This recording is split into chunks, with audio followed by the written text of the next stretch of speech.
নমস্কার বন্ধুরা, শ্রী সুব্রত অ্যাস্ট্রোলজিক্যাল কনসালটেন্সির পক্ষ থেকে আরো একবার আপনাদের জানাই স্বাগত। আর আমি আপনাদের অ্যাস্ট্রো ফ্রেন্ড ডক্টর সুব্রত আচার্য। আজ এই ভিডিওতে আপনাদের সঙ্গে আলোচনা করব কর্কট রাশির জাতক কিংবা জাতিকাদের জীবনের এমন বেশ কিছু নেগেটিভ গুণ, আর এই নেগেটিভ গুণের জন্য তারা জীবনে সফলতা পায় না। আর এই নেগেটিভ গুণগুলি যদি তারা রেকটিফাই করতে পারে বা কারেকশন করতে পারে, তাহলে জীবনে অবশ্যই তারা সফলতা পেতে পারে। তাই গুরুত্বপূর্ণ হতে চলেছে কর্কট রাশির জাতক জাতিকাদের জন্য এই ভিডিও। চন্দ্র রাশি সাপেক্ষে আপনারা এই ভিডিও দেখবেন। জন্মকুণ্ডলিতে যাদের চন্দ্রদেব কর্কট রাশিতে অবস্থান করছে, তারা কিন্তু কর্কট রাশির জাতক কিংবা জাতিকা। দ্বাদশ রাশিচক্রের চতুর্থ রাশি হলো কর্কট, আর এই রাশির অধিপতি হলো চন্দ্রদেব। চতুর্থ ভাব থেকে আমরা সাধারণত মা বিচার করি, তাই মায়ের মতন লালন পালন করার মানসিকতা কিন্তু এই রাশির জাতক জাতিকাদের রয়েছে। কর্কট রাশি হলো জলতত্ত্বের রাশি।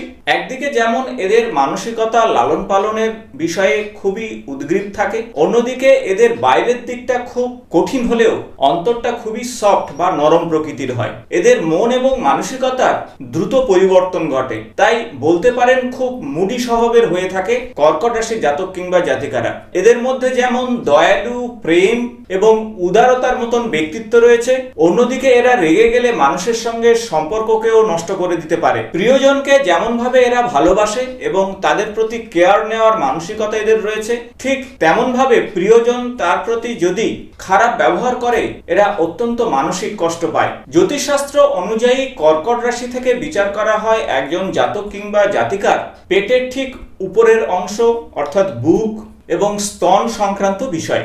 আপনারা সবাই কাঁকড়া দেখেছেন। কাঁকড়ার উপরের খোলসটি যেমন অত্যন্ত কঠিন এবং শক্ত, কিন্তু ভিতরের যে অংশটি তা অত্যন্ত নরম। তাই এই সমস্ত জাতক জাতিকারা বাইরের দিক থেকে খুব কঠিন হয়ে থাকে, কিন্তু এই সমস্ত জাতক জাতিকার মনের সঙ্গে যতটা কানেকশন করতে পারবেন, ততটাই তারা অত্যন্ত নরম প্রকৃতির হয়ে থাকে। এরা কোনো কর্মস্থলের সঙ্গে যুক্ত থাকলে প্রাথমিক দিকে কিছুটা সমস্যা হলেও ধীরে ধীরে আস্থা অর্জন করে। তাই পছন্দের জায়গাগুলো হলো, প্রথমত এরা লালন পালন করতে পছন্দ করে, মানুষ এবং পরিবারের প্রতি এরা যত্নশীল হয়। দ্বিতীয়ত এরা হোমলি হয়, অর্থাৎ গৃহে থাকতে ভালোবাসে, গৃহস্থ কাজকর্মের সঙ্গে যুক্ত থাকে, পরিবারের সঙ্গে সময় কাটাতে এরা পছন্দ করে। তাছাড়া পরিবার, বন্ধু বান্ধব নিয়ে এরা সময় কাটাতে পছন্দ করে।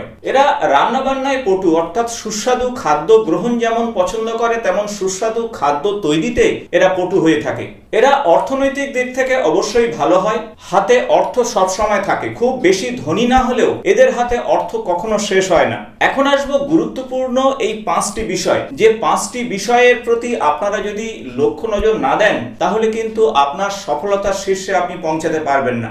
অর্থাৎ এই 5টি বদ গুণের বিষয়ে আপনাকে সতর্ক থাকতে হবে। প্রথমত, এরা উপেক্ষা পছন্দ করে না, অর্থাৎ কেউ যদি এদেরকে অবহেলা করে বা উপেক্ষা করে, এরা অত্যন্ত মানসিক কষ্ট পায় এবং একটা সময় এরা ডিপ্রেশনের মধ্যে চলে যায়। আর এই কারণেই এরা কর্মক্ষেত্রে পিছিয়ে পড়ে, পারিবারিক জীবন এবং সামাজিক জীবন থেকে নিজেদেরকে গুটিয়ে নেয়। এরা কখনো সমালোচনা পছন্দ করে না, কিন্তু আপনি জেনে থাকবেন আপনি কিছু না কিছু কাজ করলে তার সমালোচনা অবশ্যই থাকবে, আর সমালোচনা না হলে আপনি কিন্তু কর্মক্ষেত্রে উন্নতি করতে পারবেন না। তাই গঠনমূলক কাজের ক্ষেত্রে এরা বারবার পিছিয়ে পড়ে এই একটি কারণে।